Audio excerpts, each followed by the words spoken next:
Good morning. ఈరోజు వచ్చేసి banana మైదా biscuits చేస్తున్నాను.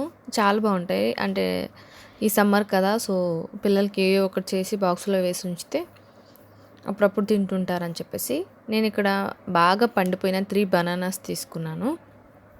అంటే ఎక్కువ చేసుకుంటున్నాను కాబట్టి 3 బనానాస్ తీసుకున్నాను.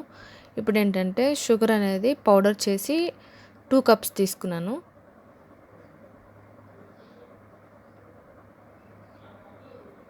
దీంట్లోనే ఇలాచీ కూడా వేసి ఒకేసారి మిక్సీ పట్టేసాను అన్నమాట. అప్పుడు చాలా బాగుంటుంది ఫ్లేవర్ అనేది. సో ఇప్పుడు దీన్ని ఒకసారి మంచిగా మిక్స్ చేసేసుకుందాం. దీనికి నేను 2 ఎగ్స్ తీసుకుంటున్నాను. అలాగే బటర్ కూడా కొంచెం మెల్ట్ చేసి పెట్టుంచాను.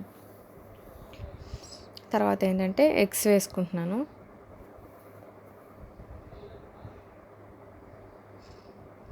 ఈ విధంగా కలుపుకోవడం కంటే కూడా మిక్సీలో వేసైనా చేసుకోవచ్చు, లేదా బ్లెండర్తో అయినా మిక్స్ చేసుకోవచ్చు.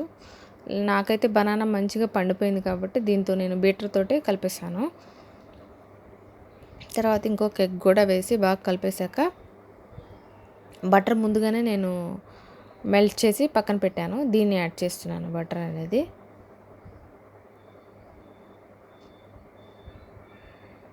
ఇక్కడ ఒక 3 స్పూన్స్ ఉంటుంది, టేబుల్ స్పూన్స్ బటర్ అనేది 3 టీ స్పూన్స్ ఉంటుంది. సో దీన్ని ఒకసారి మంచిగా కలిపేసి ఇంకా మైదా వేసి మిక్స్ చేసుకోవాలి. అంటే డవ్ మనం చపాతీలు ఎలా చేసుకుంటామో అలా వచ్చేటట్లు మిక్స్ చేసుకోవాలి.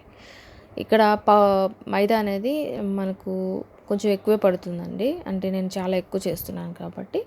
సో దీనికైతే మెజర్మెంట్స్ ఏమి ఉండవు. మనకు చపాతీ రుద్దుకోవడానికి ఎలా వస్తుందో పిండి అంతవరకు కలుపుకునేదాకా పిండి యాడ్ చేసుకుంటూ బాగా స్మూత్గా కలిపి ఒక 15 మినిట్స్ పక్కన పెట్టేసుకోండి మూత పెట్టి. తర్వాత బిస్కెట్స్ అనేటివి చేసుకోవాలి. సో అయిపోయింది కదా, ఇప్పుడు ఇలా బాగా కలుపుకోవాలి పిండి కూడా. సో మన చేతికి అంటుకోకుండా ఉంది అంటే పిండి మనం కరెక్ట్గా కలుపుకున్నట్లు అర్థం.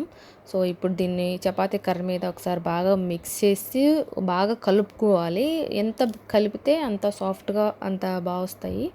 సో బాగా కలిపేశాక చపాతీలాగా చేసేసి ఇక్కడ నా దగ్గర మౌల్డ్స్ ఉన్నాయి. సో హార్ట్, అలాగే స్టార్, వాటర్ డ్రాప్ ఇట్లా మంచి మంచి షేప్స్లో ఉన్నాయన్నమాట. వాటితోటి నేను కట్ చేసేసుకొని డీప్ ఫ్రై చేసుకుంటున్నాను. అంతే, సింపుల్గా బిస్కెట్స్ అనేటివి రెడీ అయిపోతాయి. కాకపోతే ఈసారి ఎందుకో నాకు క్రిస్పీగా రాలేదు బిస్కెట్స్. నాకు తెలిసి కొంచెం పిండి నేను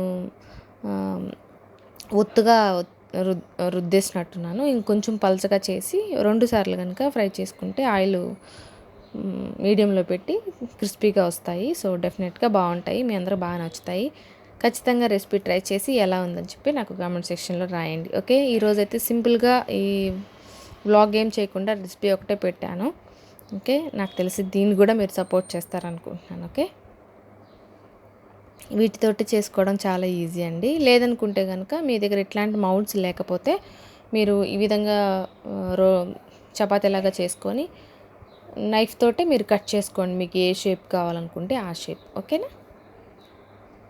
ఎలా ఉంది ఈ వీడియో నాకు కామెంట్ సెక్షన్లో రాయడం మర్చిపోకండి.